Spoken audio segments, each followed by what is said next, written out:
F-4 Phantom II is a versatile tactical fighter. It can be used as a fighter bomber, interceptor, or as an air superiority fighter. To gain and maintain air superiority is, in part, the mission of the Tactical Air Command.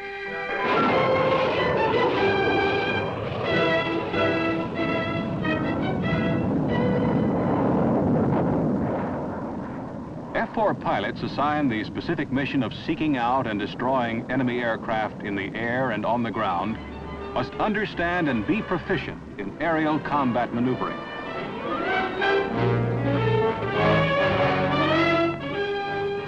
Air-to-air combat is a swift and deadly game. Victory or defeat may be decided in only a few seconds. Mission success, and usually your life, depend upon a thorough knowledge of your weapons and weapon system, as well as those of the enemy. Pilots assigned combat duty will be exposed constantly to situations where only the most skillful maneuvering, teamwork, and timely application of basic air combat tactics will enable them to emerge victorious. Flying the F-4 in air combat tactics training, as well as in combat itself, demands an ability to maneuver the aircraft at maximum performance. To do this, the pilot must have an understanding of adverse yaw and dihedral effect. Adverse yaw is defined as yaw that is opposite to the desired direction of turn. At subsonic speeds and high angles of attack, rudder must be used in the F-4 to offset this yaw. This yawing moment is caused in part by the aileron on the top wing, left wing in a right turn, being deflected down and causing more drag than the spoilers on the low wing, because these spoilers are operating in a lower pressure area. One example of dihedral effect, and perhaps the easiest to understand, is the characteristic of any swept wing aircraft to obtain more lift from a wing that is straightened out into the relative wind. The opposite wing is, in effect, swept further back. For this reason, the F-4 can be rolled with rudder.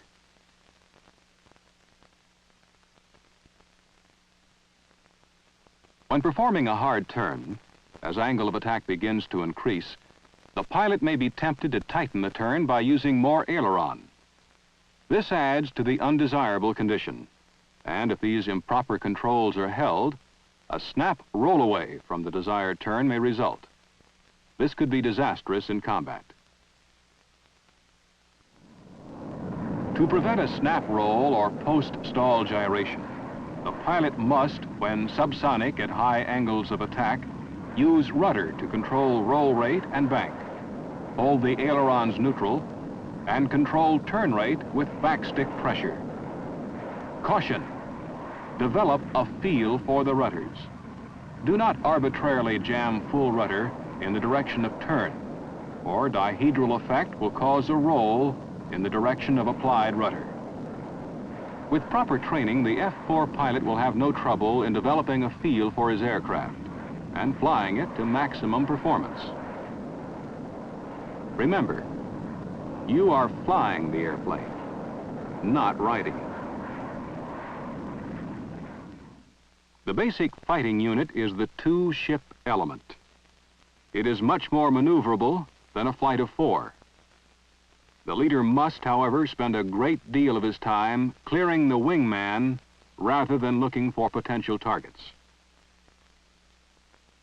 When the element is used as a part of a flight of four, the wingman flies a position 1,000 to 3,000 feet out from the lead, depending on altitude, and from line abreast to 20 degrees back. Flying this position, the wingman can cover the leader's 9 o'clock to 3 o'clock area through the rear hemisphere, his primary area of responsibility.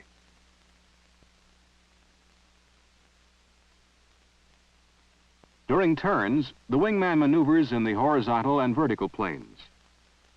By playing the outside as well as the inside of the turn, the wingman can easily maintain position, conserve energy, and provide visual coverage in the rear hemisphere. When on patrol, the wingman stays well forward in easy view of the leader. He maintains coverage in the rear hemisphere while the leader searches for the enemy.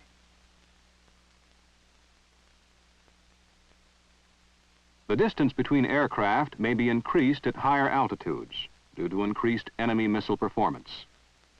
This increased separation extends visual coverage in the rear hemisphere, moving the blind spot farther out. Upon initial contact with the enemy, the wingman must move to the maximum performance maneuvering envelope. The size and shape of this envelope varies, but generally it is a cone 60 degrees to 90 degrees from the leader and 1,000 to 1,500 feet back. These distances and angles may vary as long as the wingman is able to provide mutual support and visual coverage during violent maneuvers. The primary duty of the wingman while flying in the maximum performance maneuvering envelope is to provide coverage in the rear. To maintain position and to perform his duties, the wingman will need a degree of skill and proficiency which is gained only through practice. When flying in the maximum performance maneuvering envelope, the wingman provides the leader with a spare weapon system should his own malfunction.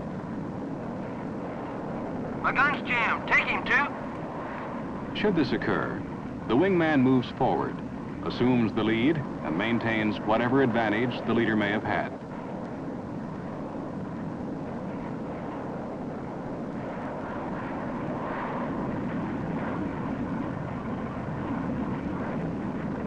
If at any time the wingman cannot perform his duties, he should notify his leader immediately.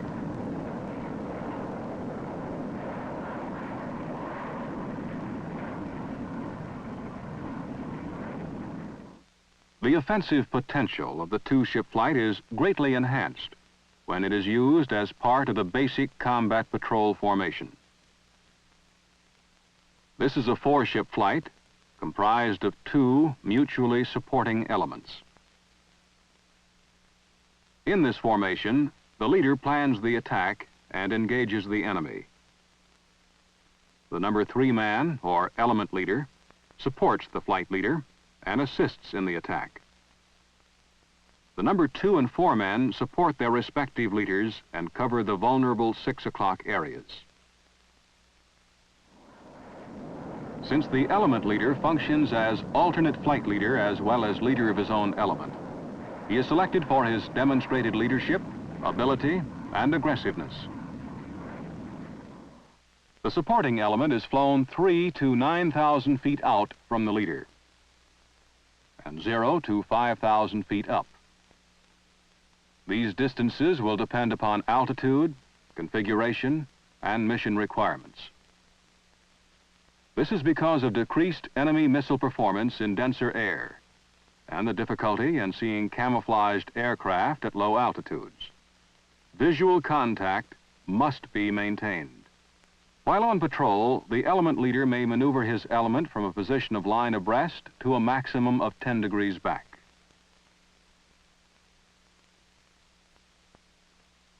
During turns, the element maintains this position by energy-altitude trade-offs. Generally, this type of maneuvering will require one crossover for every 90 degrees of turn. The leader will usually turn 90 degrees or in 90-degree increments. If not, he'll inform the element leader so that he may plan his crossover so as to be in correct formation position when the leader rolls out. There are 2 points that deserve special emphasis. First, wherever possible, the supporting element is flown down sun. Second, great care must be taken when crossing over in the fluid 4 formation to prevent mid-air collision during the brief periods of reduced visual contact.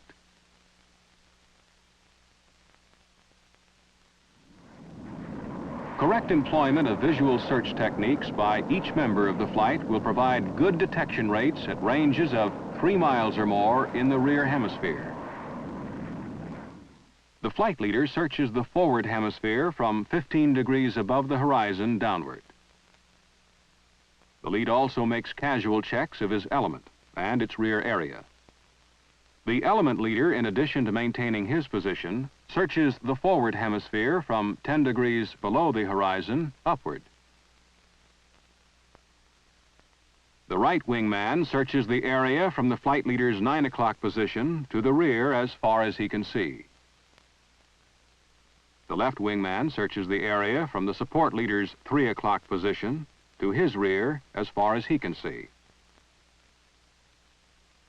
The use of small check turns will improve the 6 o'clock coverage by displacing the blind spot from side to side.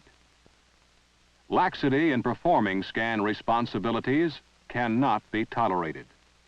This is equally true in regard to radar search.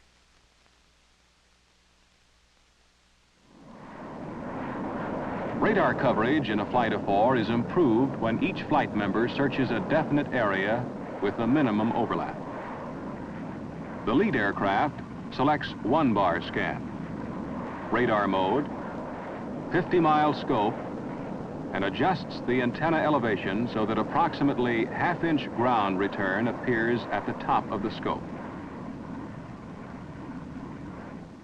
This radar search pattern supplements the leader's visual search area. The rear seat pilot maintains constant radar surveillance of his area. The number 3 man or supporting element lead selects 3-bar scan, radar mode, 50-mile scope, and adjusts the antenna to obtain half-inch of ground return on the lowest sweep. He then selects a 1-bar scan, thus automatically raising the antenna to the desired elevation.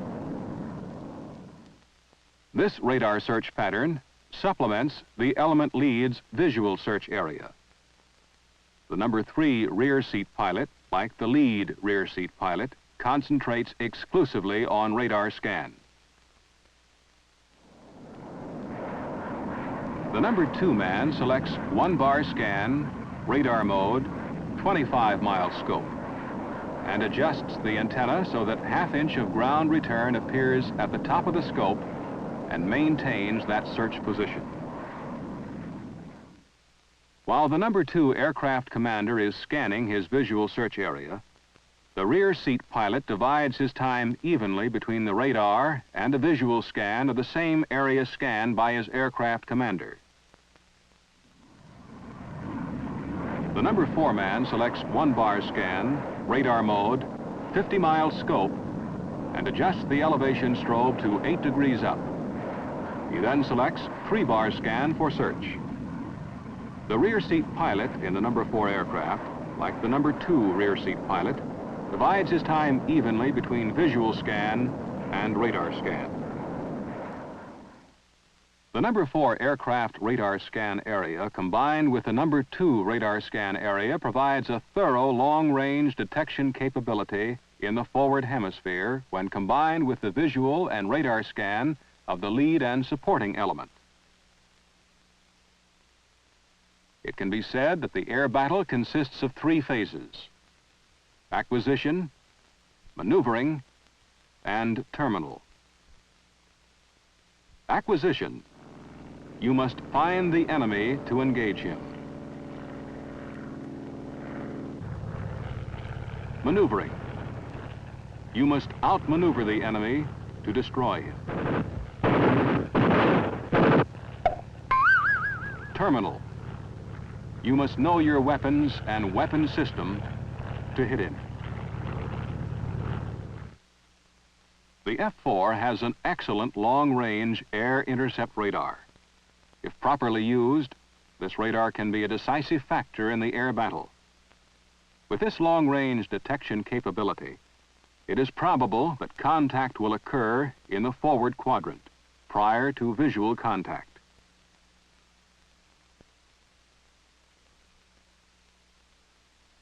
The problem of visual identification of bogies must receive special attention.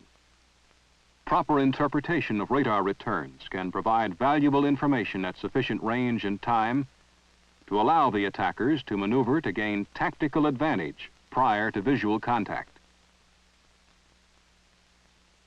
When equipped with all aspect missiles and in a front hemisphere attack, separate the elements to achieve a first pass ID and missile launch.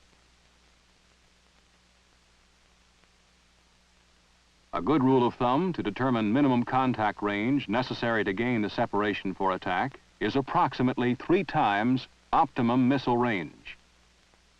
For example, if optimum missile range is 5 miles, then minimum contact range is 15 miles.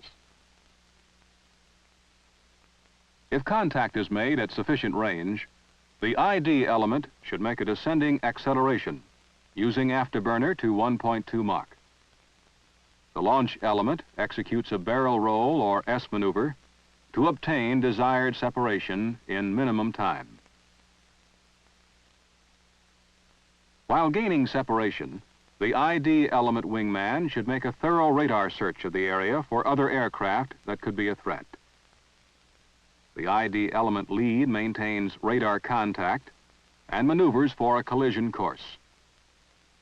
After allowing the ID element to gain the desired separation, the launch element also accelerates to 1.2 Mach and maintains a target lock-on while keeping visual contact with the ID element.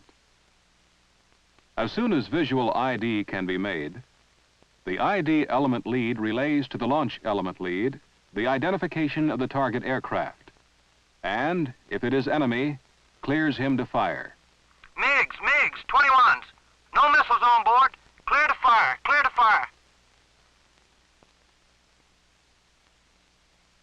If the ID element is undetected passing below the enemy, or if the enemy fails to maneuver, the ID element should employ basic fighter maneuvers to re-attack or support the launch element.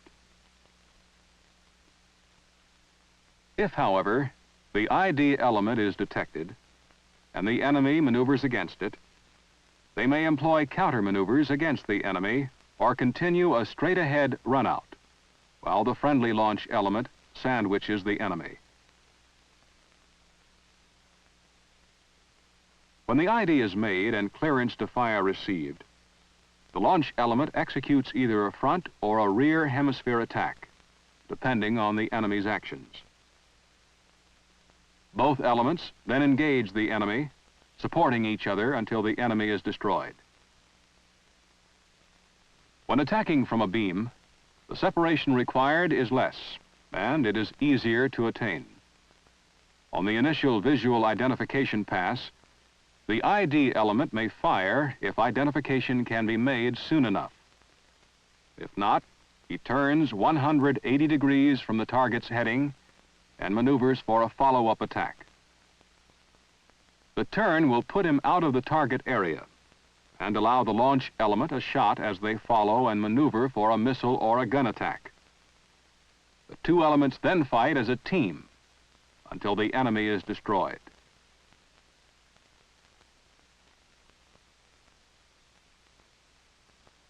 In a stern attack, you must consider the range to target, fuel required to close, and your heading. A stern chase is useless if bingo will occur before identification or firing range. A stern approach, however, is the best position for surprise in a missile or gun attack.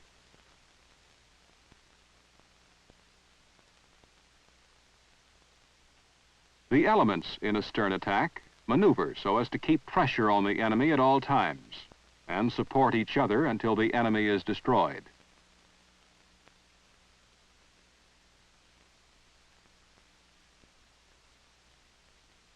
When operating as a lone element and attacking a flight of 4, make either a beam attack or a stern attack, since identification and re-attack are the most difficult from head-on. Be very careful to maintain element integrity when attacking as a lone element, since look back from the F-4 is poor. After radar acquisition and initial attack, competence in basic fighter maneuvers is essential in destroying the enemy with either a missile or gun.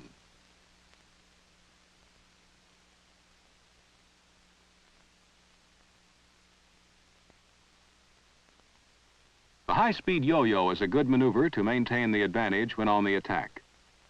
Its purpose is to maintain nose-tail separation. As you recognize an overshoot coming up, keep your G's on while reducing some of your bank. Slide high and inside the defender's turn. This will reduce your forward velocity while maintaining nose-tail separation. Watch your opponent and slide back down on the attack. Don't get the nose too low, or you may be forced out the bottom. The low-speed yo-yo is another good attack maneuver in the F-4. Lower the nose and establish your cutoff while nose low. Light the afterburner and accelerate to Mach 1.1 or more. Terminate afterburner and begin pull-up. When the nose is above the horizon, relight afterburner and slide up toward the defender's 6 o'clock. As you slide into your opponent's lethal cone, be prepared to perform a follow-up high-speed yo-yo.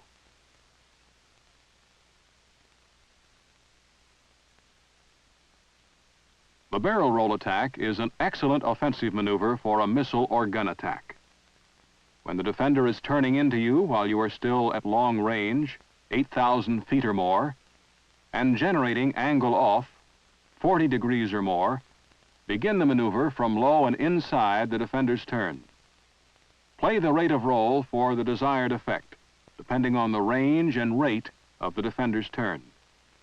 If the defender is turning right, you roll to the left, and vice versa. Backstick and rudder is used throughout the entire maneuver to hold the nose in the desired position. Upon completion of the roll, you will find your angle off diminished and the range reduced. If G-load permits, fire a missile when in range. Press the attack and, if need be, execute another barrel roll attack or perform a high-speed yo-yo. While the fighter pilot and his aircraft comprise an offensive weapon, the possibility is strong that the first contact with the enemy will be in the rear hemisphere. This is due in part to the enemy's GCI capability. Thus, it is imperative that you have a thorough knowledge of both offensive and defensive maneuvers.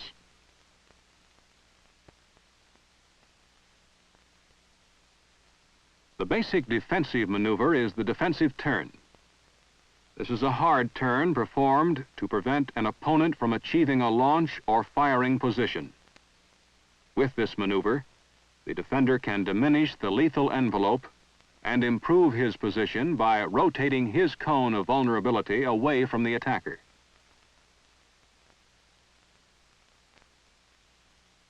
If the attack is discovered closer in, a break may be necessary.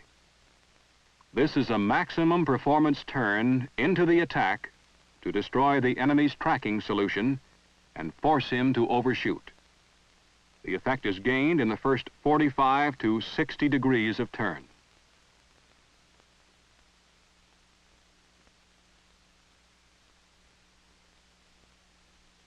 If the attacker does not yo-yo and overshoots, reverse, and if you're lined up, take a quick shot at him. If you are not lined up, get him out of phase and dive for separation.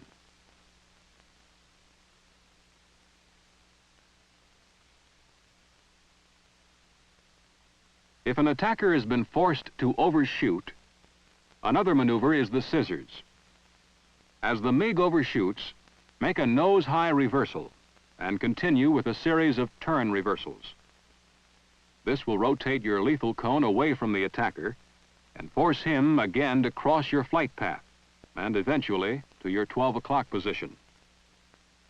The scissors is an effort to gain an offensive position.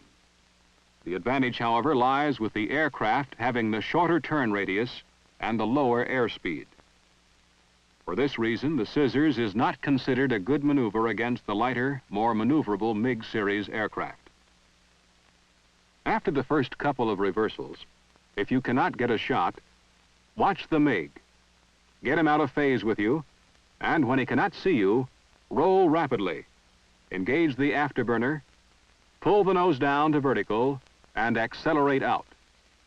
Bear in mind, you need altitude for this. Should the MiG follow close in, you may set the hook.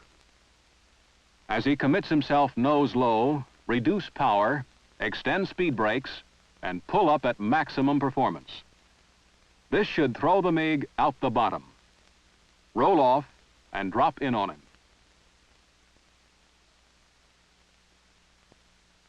If the MiG does not follow close in, do not set the hook.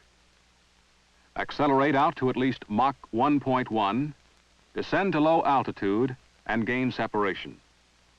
A moderate 2G roll while descending should be enough to spoil the MiG's tracking solution on the way down. When on the deck, make random reversals to keep him from getting a tracking solution, while you use the F-4's advantage of speed at low altitude to outdistance the enemy. When out of gun range, stay low if you're still within missile range. When you are definitely clear of the MiG, then pull up and re-engage head-on. When a flight of 4 F-4s is attacked by 2 MiGs, the element under attack should separate either by a straight-ahead diving acceleration or by a turn away from the free element. The free element then quickly sandwiches the attackers. Again, be doubly watchful for additional MiGs in the area. If both friendly elements are under attack, it may be necessary to fight as lone elements until one element destroys his opponent and is thus free to assist the other element. When defending as a lone element, the defensive split is a valuable maneuver to use instead of the last-ditch maneuver. With the MiGs approaching gun range, for example 4,000 feet out, and remember, that is 4,000 feet out from the wingman, and you are unable to force him out of your lethal cone, call for a split. The low man continues his hard turn into the attack, while the high man slides high, gaining separation on the low man. The attackers are then forced to make a choice. Take the low man, take the high man, split, fake at the low man, and then take the high man, or perform the fluid separation. An analysis of past engagements reveals that the MiGs are unlikely to fake or perform a fluid separation. The defenders must be on the alert.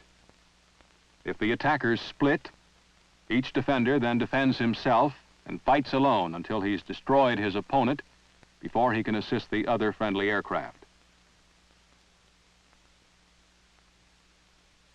If the attackers take the low man, he continues the hard turn and goes into a diving spiral to gain separation, while the high man zooms up, then drops down to sandwich the attackers once they're line abreast.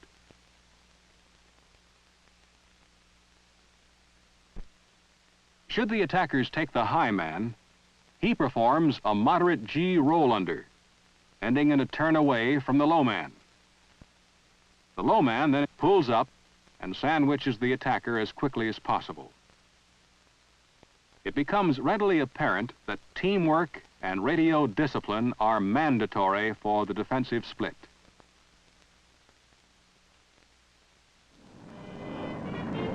Proficiency in Fluid 4 and air combat tactics comes exclusively from training and practice.